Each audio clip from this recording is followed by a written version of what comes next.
हरियाणा कांग्रेस की प्रदेश महासचिव और सिरसा से सांसद कुमारी सैलजा आज फरीदाबाद पहुंची, जहां उन्होंने जन संदेश पदयात्रा की शुरुआत की। इस मौके पर मीडिया से बातचीत करते हुए कुमारी सैलजा ने कहा कि आने वाले विधानसभा चुनाव में लोग कांग्रेस को सत्ता में लाने का काम करेंगे। वहीं उन्होंने फरीदाबाद स्मार्ट सिटी भी सवाल खड़ा करते हुए कहा कुमारी सैलजा ने कि आज फरीदाबाद की हालत से बदतर है। स्मार्ट सिटी की जगह फरीदाबाद नरक सिटी बन चुकी है। वहीं दीपेंद्र हुड्डा द्वारा आज फरीदाबाद में हरियाणा मांगे हिसाब रैली के आयोजन में कुमारी सैलजा ने कहा कि सभी लोग अपने अपने स्तर पर लोगों के बीच जाने का काम कर रहे। सबसे पहले पदयात्रा का अभी कैसा एक्सपीरियंस रहा फरीदाबाद? बहुत अच्छा रिस्पांस मिल रहा है। हमने अम्बाला में किया, हिसार में किया, फरीदाबाद में किया। आपने खुद देखा अपने लोगों में जो सरकार के प्रति जब इनका 10 साल धोखा महसूस कर रही है, वो लोगों की आंखों से झलकता है। किसी भी नागरिक से आप बात करो, चाहे गरीब है, चाहे मिडिल क्लास है, चाहे छोटा व्यापारी है जो कि जीएसटी से त्रस्त, लोकल टैक्सेस से त्रस्त है, लेकिन उसे सुविधाएं कोई नहीं मिलती। आम नागरिक की सुविधाएं भी उनसे वंचित हैं। चाहे सड़कों की बात करें, पानी की बात करें, ड्रेनेज की बात करें, सीवर की बात करें, कचरे की बात करें, तो कचरा राजधानी बनकर रह गई है फरीदाबाद। गांव, हमारे बड़े शहर, सो कॉल्ड स्मार्ट सिटी जो बनने थे, आज उनकी जो बदहाली है, ये मैं क्या कहूँ। मैं तो जब आती हूँ हर बार ये हम देखते हैं, कहते हैं। और एक बात ये है कि बारिशों में जब भी हम आए हैं और कई बार आए, हमेशा यही नजर आता है कि सड़कों की जगह दरिया बह रहे हैं यहाँ पर। तो 70 आजादी के 70 साल बाद भी मूलभूत मुद्दों पर ही चुनाव होगा। आप ये देख लीजिए, जो पूछते हैं कि 70 साल में क्या किया, आज वो हमें ये बता दें कि 70 साल में जो ये नगरी बसाई थी, आज 10 साल में ये उजाड़ी क्यों है, ये उजड़ी हुई नगरी क्यों नजर आती है लोगों को।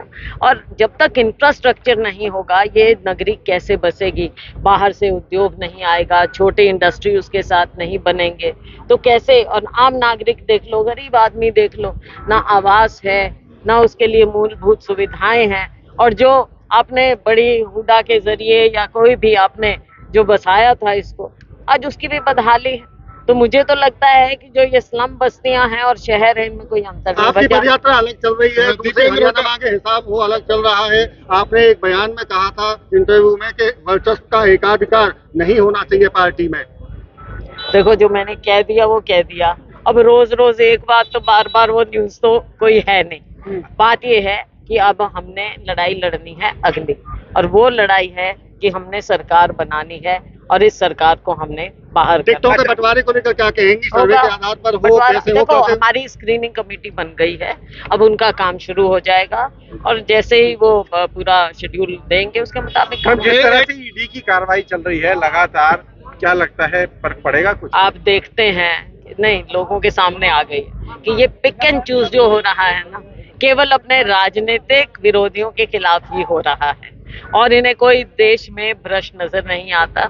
हाँ, आप वैसे पर्सनली मत लेना, लेकिन मैं उदाहरण कह रही हूँ। अगर आप कांग्रेसी हैं या विपक्ष के दूसरे कोई हैं तो आप पे ईडी पड़ेगी। जिस दिन आप भाजपा का झंडा थाम लेंगे, उस दिन आप पाक साफ हो जाएंगे। ये इनका फॉर्मूला है। ईडी हो, आईटी हो, सीबीआई हो, ये केवल विरोधियों के लिए। तो मैम, जिसके ऊपर छापा पड़ा ऐसा, तो उसे कंसीडर किया जाएगा, क्या उसे टिकट मिलेगी? ये तो स्क्रीनिंग कमेटी देखेगी कि क्या कैसे करना है। एक तरफ आपकी जो है संदेश यात्रा चल रही है, दूसरी तरफ आज ही बल्लभगढ़ में दीपेंद्र हुड्डा की हरियाणा मांगे हिसाब यात्रा चल रही है। क्या लगता है कांग्रेस की जो गुटबाजी है वो खत्म होने क्यों नहीं हो पा रही है? तो आपको ये नहीं लगता कि भाई कांग्रेस फैल रही है सब तरफ? एक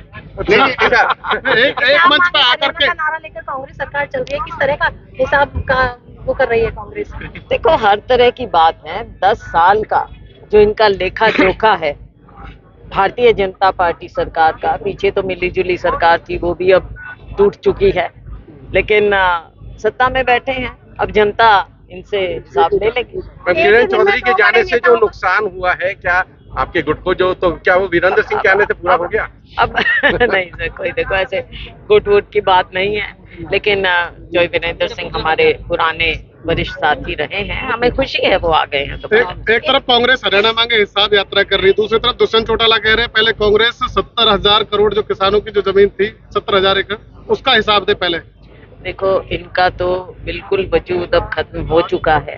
आपने देख लिया, पिछले लोकसभा चुनावों में भी देख लिया, और ये साफ जानते थे, बच्चा जानता था, आप सब जानते थे कि चुनाव नजदीक आएगा तो इनका ये गठबंधन टूटेगा ही टूटेगा, और वही हुआ। कुछ नहीं, राजनीति है, अब ये अपना वजूद ढूंढ रहे हैं, मुझे लगता नहीं इनके हाथ कुछ पड़ेगा। कांग्रेस प्रदेश अध्यक्ष उदयभान, प्रभारी दीपक बावरिया आपकी सुन रहे हैं? ये हमारी पार्टी की बात है, मेरी आवाज आप बताओ, आप सुन रहे हो, लोग सुन रहे हैं, पार्टी सुन नहीं, रही है। आपने सवाल उठाए। मुझे जो पार्टी मौका देती है, आप खुद देखते हैं। अच्छा मैम, लोकसभा चुनाव में कांग्रेस के अंदर एक आवाज थी कि टिकट वितरण लेट हुआ है जिसका नुकसान हुआ, तो वो नुकसान विधानसभा में ना हो?